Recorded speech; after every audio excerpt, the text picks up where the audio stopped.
السلام علیکم ورحمۃ اللہ وبرکاتہ نحمده ونصلی علی رسولہ الکریم اما بعد فاعوذ باللہ من الشیطان الرجیم بسم اللہ الرحمن الرحیم رب اشرح لی صدری ویسر لی امری واحلل عقدۃ من لسانی یفقہوا قولی۔ رمضان اللہ کا چنا ہوا مہینہ ہے، تمام مہینوں سے افضل،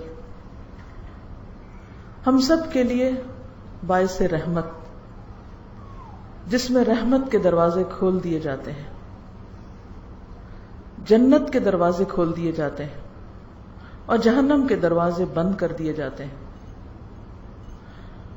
اور نیکیوں میں آگے بڑھنے کے لیے سب کو پکارا جاتا ہے، یا باغی الخیر اقبل، اے خیر کے چاہنے والے، اے خیر تلاش کرنے والے، اے خیر کے شائق شوقین آگے بڑھو، وَيَا بَاغِيَ الشَّرِّ اقصر، اور اے شر چاہنے والے، اے برے کام کرنے والے، برائی کے طلبگار، اقصر کمی کر دو، رک جاؤ، سٹاپ اٹ۔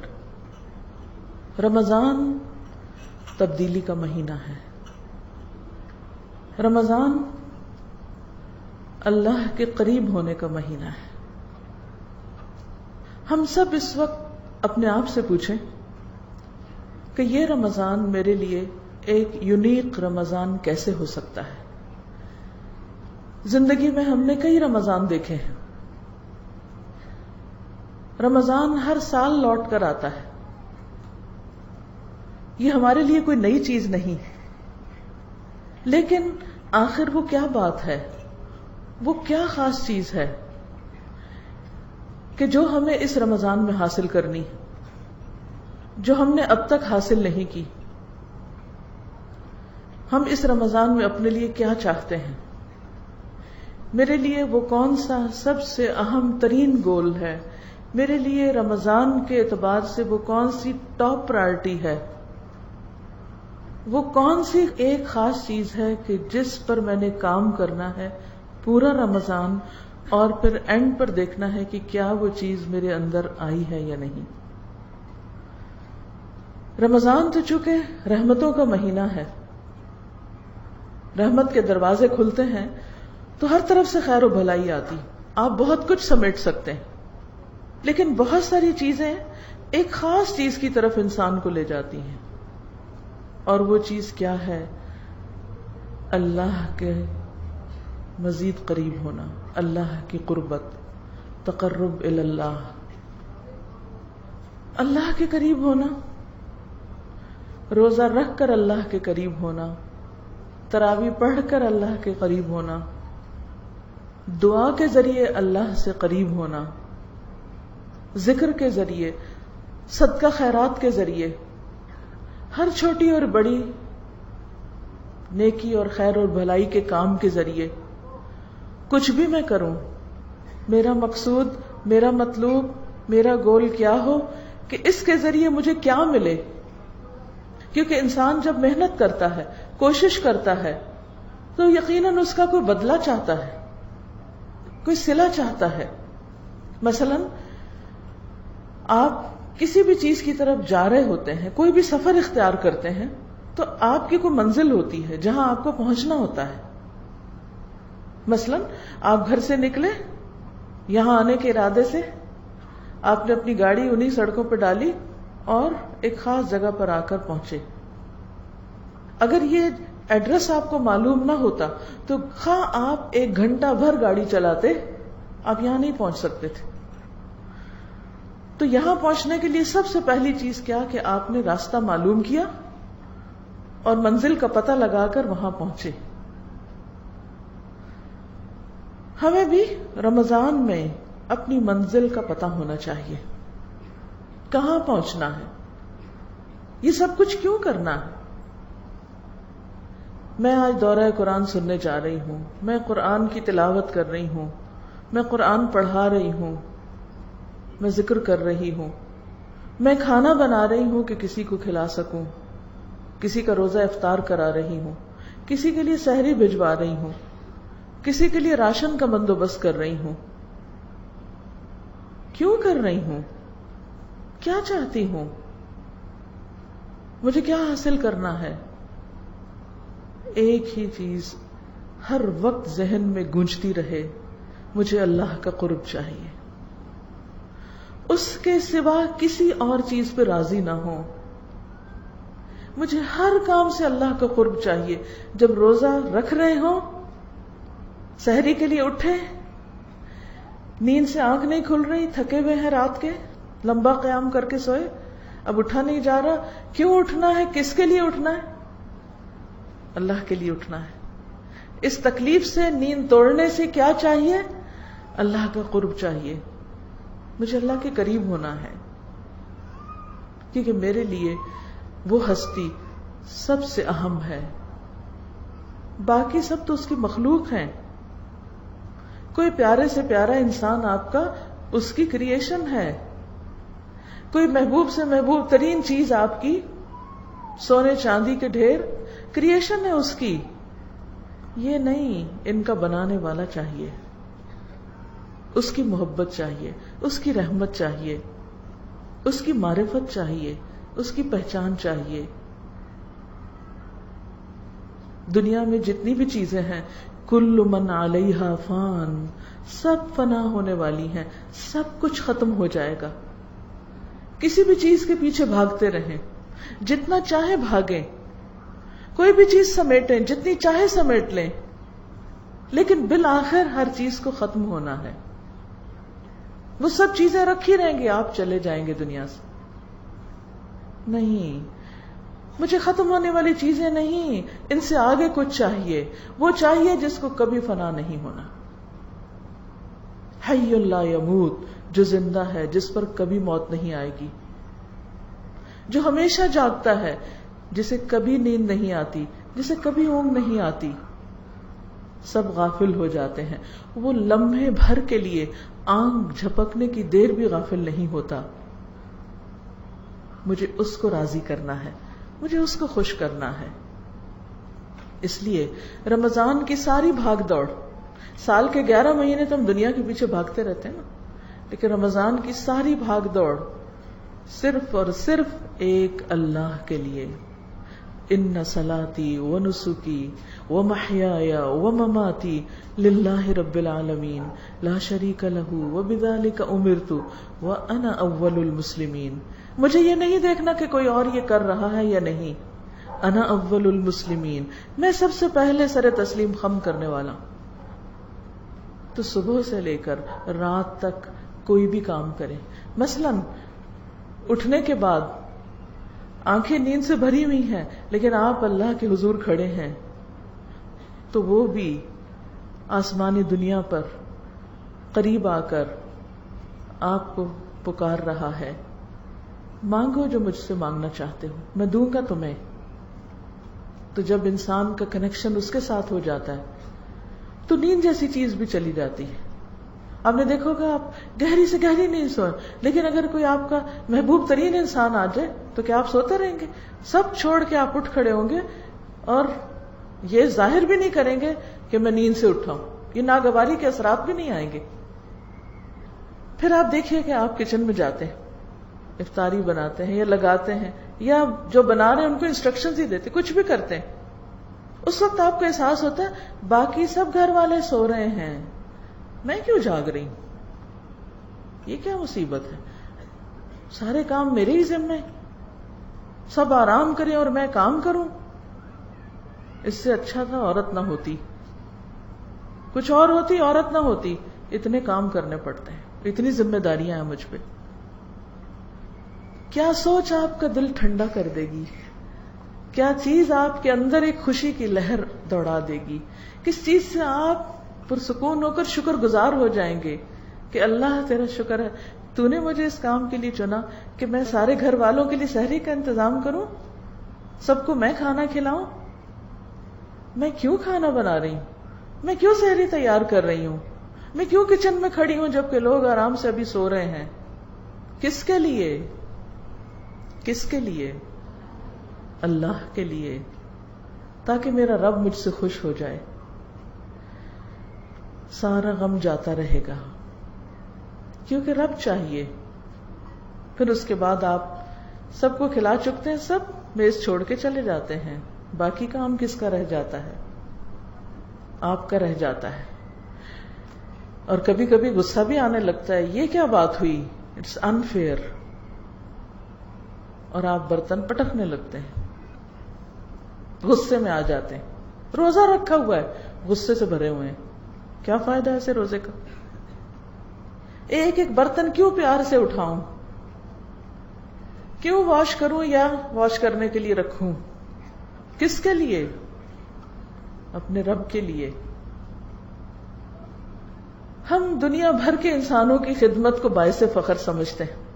اگر کسی شخص کے بارے میں آپ کو یہ پتا چلتا ہے کہ وہ سوشل ورکر ہے, وہ خدمت خلق کا کام کرتا ہے, وہ انسانوں کی فلاح و بہبود کا کام کرتا ہے, آپ بہت خوش ہو جاتے ہیں, آپ اس کی بہت عزت کرتے ہیں, احترام کرتے ہیں, اتنا اچھا انسان, یہ انسانوں کے کام آتا ہے.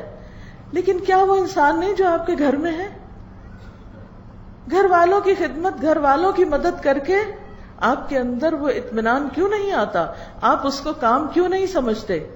وہ باعث اجر کیوں نہیں؟ اس پر کوئی اور آپ کو اجرت نہیں دے سکتا, لیکن وہ جانتا ہے جس کے لیے آپ کر رہے ہیں. پھر چونکہ تنہائی کا وقت ہوتا ہے تو اندر سے طرح طرح کے خیال اٹھتے ہیں. آپ کو اپنی کوئی بہن یاد آ جاتی ہے, اس کے گھر میں تو اتنے نوکر ہیں, اس کو تو ایسی اور ایسی فیسلٹیز حاصل ہیں, اس کے گھر میں تو آٹومیٹک واشنگ مشین ہے, ڈش واشر ہے, اور پھر آپ کی آنکھوں سے آنسو چھلکنے لگتے ہیں, میری قسمت پھوٹ گئی, میں یہاں کیوں آ گئی. ساری شکر گزاری جاتی رہتی ہے. نہیں بھائی, مومن کو تو ایک کانٹا بھی چبھتا ہے تو اس کے لیے اجر لکھا جاتا ہے, وہ اس کے گناہوں کا کفارہ ہوتا ہے. یہ آپ کے لیے امتحان ہے, اس کے لیے کوئی اور ہوگا جو آپ کو نہیں پتا.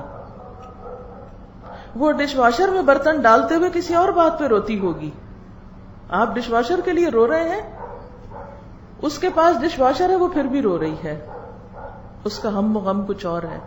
کیونکہ دنیا آزمائشوں کا گھر ہے, یہاں ہر شخص آزمایا جا رہا ہے, سب کا امتحان ہو رہا ہے. صرف سکون اس کو ہے جس کے دل میں رب ہے, جو اپنے سب کام رب کے لیے کرتا ہے, جو بھی اس کے حصے میں آ گیا. یہ کاموں کی تقسیم بھی ایسی ہے جیسے رزق کی تقسیم ہوتی ہے. اس لیے غم نہ کریں, دکھی نہ ہوں, اپنے رب کے لیے کریں. پھر نماز پڑھتے ہیں آپ, کیوں پڑھ رہی ہوں, کیوں کھڑی ہوں؟ اللہ تیرے لیے. پھر قرآن کھولا آپ نے, تلاوت ہو رہی ہے. اف, یہ جو رمضان میں پورا سپارہ پڑھنا پڑتا ہے, میں تو جڑی جاتی ہوں بیٹھے بیٹھے.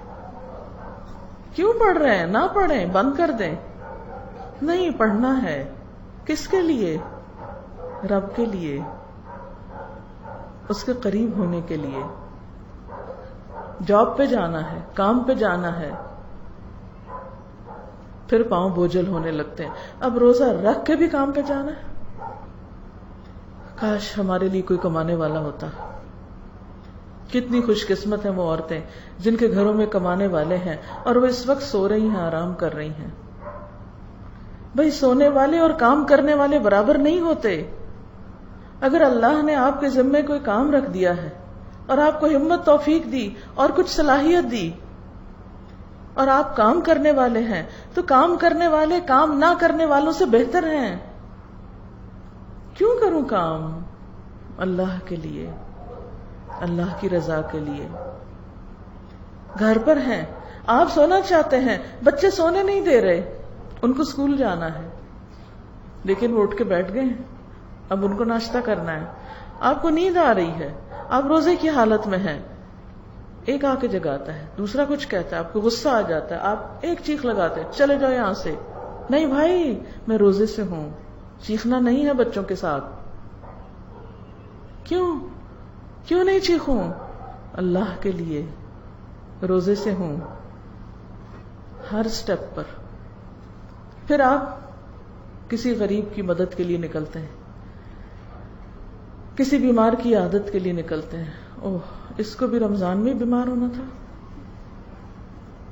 ہاں, یہی وقت تھا اس کی بیماری کا، اور یہی وقت تھا میرے امتحان کا، اور یہی وقت ہے عیادت کا. کیوں جاؤں عیادت کے لیے؟ کس کے لیے؟ بولے نا، کس کے لیے؟ اللہ کے لیے. پھر شام ہونے کو ہے، گرمی کا موسم ہے، پھر کچن میں تو اے سی بھی نہیں، سب مزے کر رہے ہیں، میں پسینے سے شرابور. کس کے لیے؟ اللہ کے لیے. افطار کا انتظام. ایک بندے کو افطار کراتے ہیں تو کیا پاتے ہیں؟ تو اس کے پورے روزے کا اجر آپ کو بھی مل جاتا ہے. اور کھانا کھلانا تو جنت میں جانے والے کاموں میں سے ہے.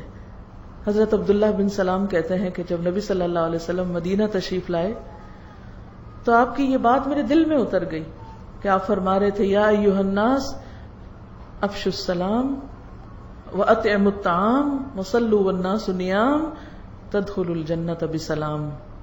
اے لوگو، سلام کو عام کرو، سلام کو رواج دو، لوگوں کو کھانا کھلاؤ، اور جب لوگ سو رہے ہوں تو نماز پڑھو. سلامتی کے ساتھ پیسفلی جنت میں داخل ہو جاؤ گے، امن کے ساتھ. سلام ہر ایک کو، جس کو پہچانتے ہو جس کو نہیں پہچانتے سب کو سلام.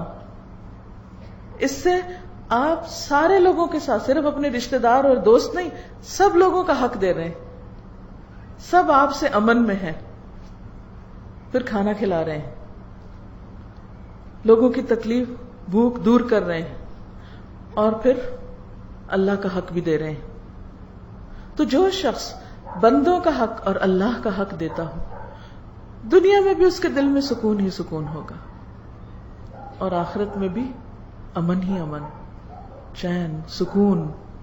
تو اس لیے کسی بھی کام کے آنے پر، کسی بھی کام کے کرنے پر پریشان نہ ہوا کریں. یہ سب کچھ کیوں، کس کے لیے؟ اور خصوصاً اس رمضان میں بار بار اس کی پریکٹس کرنا ہے. میرا یہ سب کچھ اللہ کے لیے. ان صلاتی، بے شک میری نماز، ونسکی، اور میری قربانی، ومحیایا، اور میری زندگی، ومماتی، اور میری موت، للہ رب العالمین، سب اللہ رب العالمین کے لیے ہے، سب اس کے لیے ہے، اس کے نام ہے. ہماری مشکل یہ ہے کہ ہم بندوں کے پیچھے بھاگتے ہیں، ہم انہیں خوش کرنے کی کوشش میں لگے رہتے ہیں، ان کو امپریس کرنے کی کوشش میں لگے رہتے ہیں. لیکن نتیجہ ہم سب نے دیکھ لیا نا، کچھ ملتا ہے ان سے؟ وہ بےچارے دیں بھی تو ہماری توقعات کا لیول تھوڑا اور اوپر ہو جاتا ہے. وہ وہاں دوڑ بھاگ کے پہنچتے ہیں تو ہم تھوڑے اور اوپر چڑھ چکے ہوتے ہیں کہ نہیں یہاں تک آ جاؤ. وہ ہوتا ہے نا کہ جیسے پہاڑ پہ اگر دو لوگ چڑھ رہے ہوں تو نیچے والے نے اوپر والے کو میٹ کرنا ہو تو بائی دا ٹائم نیچے والا اوپر والے تک آتا ہے وہ تھوڑا اور اوپر جا چکا تھا. پھر آپ کہتے ہیں اچھا میں بھی ذرا اوپر اور چڑھ جاؤں. جب تک آپ اس تک پہنچتے وہ تھوڑا اور اس کا نخرہ بڑھ چکا ہوتا ہے اور آپ تھک ہار جاتے ہیں. اس کو پاتے پاتے بندوں کے پیچھے دوڑنا چھوڑیے، اپنے رب کو راضی کر لیجئے. اگر رب راضی ہو گیا تو بندے بھی ہو جائیں گے. ان الذین آمنوا وعملوا الصالحات سیجعل لهم الرحمن ودا. جو لوگ ایمان لائیں، اچھے اچھے کام کریں، رحمان ایسے لوگوں کے لیے دلوں میں محبت پیدا کر دے گا. آپ رب کو راضی رکھیں، سارا جگ آپ سے راضی ہو جائے گا. اور اگر پھر بھی نہ ہو، کوئی شکایت ان کو رہ بھی جائے تو فکر کی ضرورت نہیں، اس لیے کہ ہماری زندگی کا مقصد بندوں کو راضی کرنا نہیں ہے. ہماری زندگی کا مقصد اپنے رب کو راضی کرنا ہے. اور جب ہم بندوں کو بھی راضی کریں تو اس لیے کریں کہ اس سے بھی رب راضی ہو. میں اپنے روٹھے ہوئے شوہر کو کیوں مناؤں؟ میری بھی تو کوئی عزت ہے، میں کیوں منتیں کروں؟ میں بھی نہیں بولتی، ٹھیک ہے نہیں بولیں، لیکن نتیجہ کیا ہوتا ہے؟ شوہر کو عادت ہو جاتی ہے کہ بیوی کو مجھ سے کوئی تعلق واسطہ نہیں، وہ صبر کرنے کا عادی ہو جاتا ہے، پھر وہ نگاہیں پھیر لیتا ہے. اسی طرح بچے، رشتہ دار، دوست احباب، کس پہ مان ہے؟ کون اپنا ہے؟ سب بے وفا ہیں. کس اعتبار سے؟ کہ اگر آپ ان کے ساتھ اچھا کریں گے تو آپ کو جواباً اچھا ملے گا. ایسے لوگ دنیا میں گن کے بھی آپ کو نہیں ملیں گے کہ آپ ان کے ساتھ برا کریں اور وہ آپ کے ساتھ اچھا کریں. لہذا اگر اللہ سبحانہ وتعالیٰ نے ہم پر ہمارے ماں باپ کا حق رکھ دیا ہے کہ ان کے ساتھ احسان کرو، ان کے ساتھ اچھا کرو، تو اس لیے نہیں ہمیں کرنا کہ وہ ہمیں اور دیں. ساری زندگی سے بےچارے دے رہے ہیں، اب ہم صرف ان کی خوشامد اس لیے کریں کہ ان سے کچھ اور مل جائے، تو یہ نیت اچھی نہیں ہوگی. یا پھر اس بات کا بہانہ کر لیں وہ کون سا ہمارا خیال رکھتے ہیں، ان کو بھی تو فلاں بچہ زیادہ پیارا ہے، بس ٹھیک ہے اسی کے پاس جائیں، ہم سے کیا لینا ہے. نہیں، ہمیں اپنے والدین کے ساتھ احسان اس لیے کرنا ہے کہ ہمارے رب کا حکم ہے.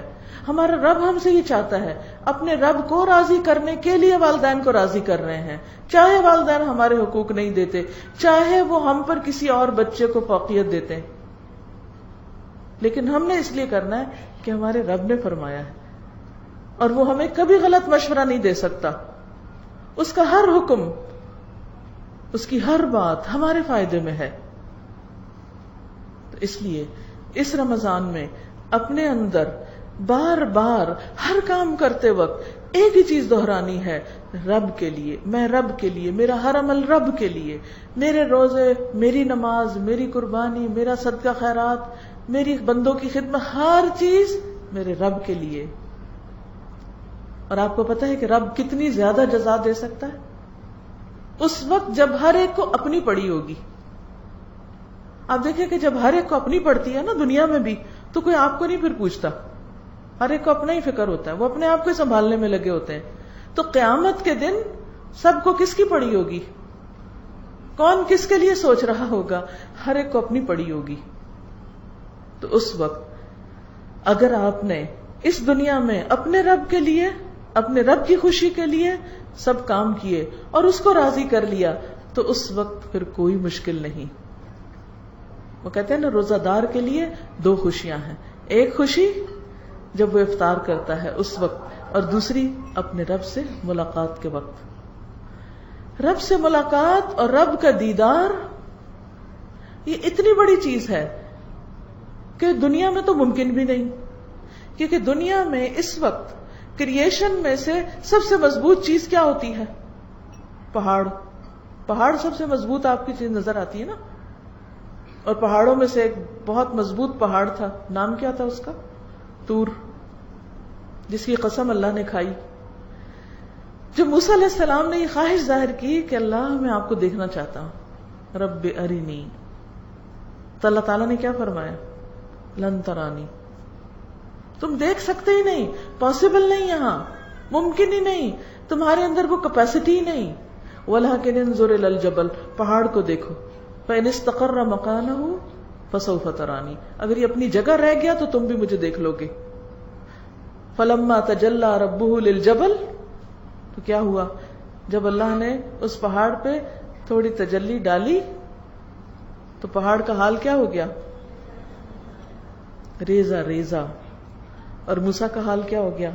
وَخَرَّ مُوسَىٰ صَعِقًا، بے ہوش ہو گئے. پہاڑ بھی طاقت نہیں رکھتا مضبوط ترین ہونے کے باوجود. اگر اس وقت مضبوطی پہاڑ کی محسوس نہیں ہوتی تو آپ کسی بھی پتھر کو ذرا ہاتھ میں لے کے دیکھیے، کسی چٹان پہ ذرا ہاتھ رکھ کے دیکھیے، وہ ہاتھ رکھیں گے تو لگے گا جیسے آپ کو دھکا دے رہی ہے، آپ اس کو نہیں ہلا سکتے، اتنی مضبوطی اس کے اندر ہوتی. اگر پہاڑ ریزہ ریزہ ہو جائے اس لیے کہ وہ اللہ کی تجلی کو برداشت نہیں کر سکتا، تو میں اور آپ تو پہاڑ کے مقابلے میں بہت ہی لچکدار ہیں، اس دنیا میں نہیں ممکن. لیکن جب انشاءاللہ آپ اللہ کو راضی کر کے آخرت میں پہنچیں گے تو اللہ تعالیٰ آپ کو وہ جسمانی قوت جو پہاڑوں سے بھی زیادہ ہوگی، نظر میں وہ قوت، ابھی تو ہم این کے لگائے رکھتے ہیں نا تب بھی سب صحیح نظر نہیں آتا، نگاہوں کو وہ قوت، دل کو وہ قوت، کیونکہ بہت سی چیزیں ہم نگاہوں سے تو دیکھ لیتے ہیں، دل میں برداشت نہیں ہوتی اس کو دیکھنے کی. بعض سین ایسے ہوتے ہیں نا کہ آپ دیکھتے ہیں آنکھ بند کر لیتے ہیں، تو وہاں یہ ساری قوتیں ملیں گی. یہ مضبوطی کہاں سے آئے گی؟ یہ ایمان کی مضبوطی، اخلاق کی مضبوطی، کردار کی مضبوطی، اس چیز کی مضبوطی کہ آپ سب کچھ اللہ کے لیے کر سکتے ہیں. یہ ایک مضبوط کیریکٹر کی علامت ہے کہ آپ بندوں کے رویوں کے تابع نہیں ہیں. بندوں کے رویے کے تابع ہونے کا مطلب کیا ہے؟ کہ جیسا وہ کریں ہم بھی ویسے ہی کریں. اگر وہ اسمائل کریں تو ہم بھی کریں گے، وہ سلام کریں تو ہم بھی کریں گے، وہ ہمیں کچھ دیں گے تو ہم بھی دیں گے، وہ اچھا کریں گے تو ہم اچھا کریں گے، اور اگر وہ اچھے نہیں تو ہم بھی اچھے نہیں. ہمیں کیا سمجھا ہوا ہے؟ نہیں، یہ کردار کی مضبوطی نہیں ہے، یہ ایروگینس ہے. ایروگینس والی بھی ایک اکڑ ہوتی ہے لیکن وہ توڑ دی جاتی ہے، اور ایک کیریکٹر کی مضبوطی ہوتی ہے جسے کوئی چیلنج نہیں کر سکتا. تو جو بندہ ایمانی اعتبار سے مضبوط ہوگا، اخلاقی اعتبار سے مضبوط ہوگا، اس کے اندر یہ مضبوطی ہوگی کہ کوئی اس کو کھلونا نہیں بنا سکتا. وہ کسی کی خواہشات کا کھلونا نہیں بنتا. خواہشات کا کھلونا بننے کا مطلب کیا ہے؟ کہ آپ دوسرے کی مرضی پر چلیں. وہ کیا چاہتے ہیں کہ آپ کیسا پہنیں؟ وہ چاہتے ہیں کہ آپ ننگے ہو کر پھریں تو آپ ان کی خوشی کے لیے لباس مختصر کر دیتے ہیں. وہ چاہتے ہیں کہ آپ اچھل کود کریں ان کی خوشی کے لیے تو آپ وہ کرنا شروع کر دیتے ہیں. وہ جو چاہتے ہیں آپ وہی کرنے لگتے ہیں. تو یہ کیا ہے؟ ایک مضبوطی نہیں ہے. نہیں، مجھے یہ دیکھنا ہے کہ اچھا اس کا جو مطالبہ یہ اس کا جو ہے یہ میرے رب کو پسند ہے یا نہیں. تو ایمان کی مضبوطی اور کردار کی مضبوطی اس وقت آتی ہے جب انسان سب کچھ کس کے لیے کرتا ہے؟ اپنے رب کے لیے. پھر وہ چھوٹی چھوٹی باتوں پر رو دھو کے نیکی کا کام نہیں چھوڑتا کہ میں فلاں سے بہت تنگ ہوں، میں اب یہ مزید نیکی نہیں کر سکتا، فلاں نے مجھے بہت اریٹیٹ کر دیا اس لیے اب میں آئندہ یہ کام نہیں کروں گا. نہیں، فلاں جو مرضی کرے، جو چیز میرے رب کو پسند ہے میں تو اپنے رب کی خوشی کے لیے کرتا جاؤں گا. اور جب انسان رب کی خوشی کے لیے کرتا ہے تو اس کو یہ پتہ بھی نہیں چلتا، چلے بھی تو اس کے لیے کوئی بہت اہم بات نہیں ہوتی کہ یہ لوگ کیا کہہ رہے ہیں اور کیا کر رہے ہیں. تھوڑی دیر کے لیے دیکھ کے تکلیف ہوتی، اریٹیشن ہوتی ہے، لیکن کوئی زیادہ فرق نہیں اس انسان کو پڑتا کیونکہ اس کو پتا ہے وہ جس کے لیے کر رہا ہے وہ خوش ہو رہا ہے. تو اس رمضان میں کیا حاصل کرنا ہے پھر؟ رب کی خوشی. کس کو پانا ہے؟ رب کو پانا ہے. ہر کام کس کے لیے کرنا ہے؟ اپنے رب کے لیے. بہت سے لوگ کہتے ہیں نا صبر نہیں آتا. صبر صرف اس وقت آتا ہے جب انسان کس کے لیے کرے؟ رب کے لیے، اللہ کے لیے. یہی آپ کو میسج دینا تھا کہ اس رمضان کا اپنا موٹو بنا لیں کہ مجھے کیا حاصل کرنا ہے؟ اللہ کا قرب. اپنے اپنے الفاظ میں جو چاہیں لکھ لیں، میرا سب کچھ میرے رب کے لیے، اور میرا رب مجھے کافی ہے، حسبی و کفا. اور بندوں کے ساتھ جو تعلق ہے، ان کی جو دلداری کرنی ہے، ان کو جو خوش کرنا ہے، ان کے ساتھ اچھے اخلاق سے پیش آنا، اس لیے نہیں کہ وہ مجھے اپریشیٹ کریں کہ ہے کتنے اچھے اخلاق کا بندہ. نہیں بھائی، آپ سے نہیں چاہیے، اس سے چاہیے، اس سے تعریف چاہیے، اس کی خوشی چاہیے. آپ دیکھیں گے کہ اس کے بعد آپ کے اندر ایک ایسا جذبہ آ جائے گا کہ آپ اپنے دشمن کو بھی جا کے السلام علیکم کہہ سکتے ہیں. کوئی شخص جو آپ کے ساتھ کتنی بھی بد اخلاقی کر چکا، آپ اس کو بھی جا کے بہت اچھی طرح مل سکتے ہیں، کیونکہ آپ اس کے لیے نہیں مل رہے، اپنے لیے نہیں کر رہے. کس کے لیے کر رہے ہیں؟ رب کے لیے. بلندی صرف اس انسان کو ملتی ہے جو بلندی چاہتا ہے. اور بلندی کس میں ہے؟ لوگوں کی باتوں اور لوگوں کے رویوں سے اوپر اٹھ جانے میں، لوگوں کی خواہشات کا تابع ہونے کی بجائے اللہ کی مرضی کے تابع ہونے میں. تو انشاءاللہ اگر آپ نے اس کی نیت کر لی اور آپ نے اگر یہ سبق یاد کر لیا تو میں سمجھوں گی کہ میرا لاہور آنا فائدہ مند ہو گیا. میں صرف ایک پیغام دینے آئی ہوں، اور وہ کیا کہ اس رمضان میں اپنے رب کو پالیں، اس کے قرب کی لذت پالیں، اور اس کی محبت کا لطف اٹھا لیں. ہر غم سے بے نیاز ہو جائیں گے، کیونکہ جو اللہ کے دوست ہوتے ہیں، اللہ کا وعدہ ہوتا ہے الا ان اولیاء اللہ لا خوف علیہم ولا هم يحزنون. یہ نہیں کہ یہ اچانک کوئی آخرت میں ہو جائے گا، یہ یہاں سے پریکٹس کرنی ہے اللہ کا دوست بننے کی، کہ دل میں کوئی غم نہ رہے، ہمیشہ پر امید رہیں، اس سے مانگتے رہیں، اس کی طرف دوڑتے رہیں، اس کی خوشی کے لیے ہر ایک کے کام آئیں، دوست کے بھی، دشمن کے بھی، اپنے کے بھی، پرائے کے بھی، ہر ایک کے ساتھ اچھا۔ رمضان آیا ہی اس لیے ہے کہ ہمارے اندر یہ تبدیلی آ جائے، ٹھیک ہے انشاءاللہ۔ جزاکم اللہ خیرن، آپ سب کے صبر کا، پیشنس کا اور وقت کا، اور اللہ تعالی ہماری اس ملاقات کو بہت ہی فائدہ مند ملاقات بنائے، اور ہم سب کا رمضان پچھلے تمام رمضانوں سے اچھا ہو۔ مختصر سی دعا، سبحان اللہ والحمد للہ ولا الہ الا اللہ واللہ اکبر ولا حول ولا قوة الا باللہ العلی العظیم، اللہم صل علی محمد وعلی آل محمد کما صلیت علی ابراہیم وعلی آل ابراہیم انک حمید مجید، اللہم بارک علی محمد وعلی آل محمد کما بارکت علی ابراہیم وعلی آل ابراہیم انک حمید مجید۔ یا اللہ، یا رحمان یا رحیم، یا حی یا قیوم، یا ذا الجلال والاکرام، یا احد یا صمد، یا بتر یا فرد، یا مجیب الدعوات، یا بدیع السماوات والارض، یا رب ذی الجلال والاکرام۔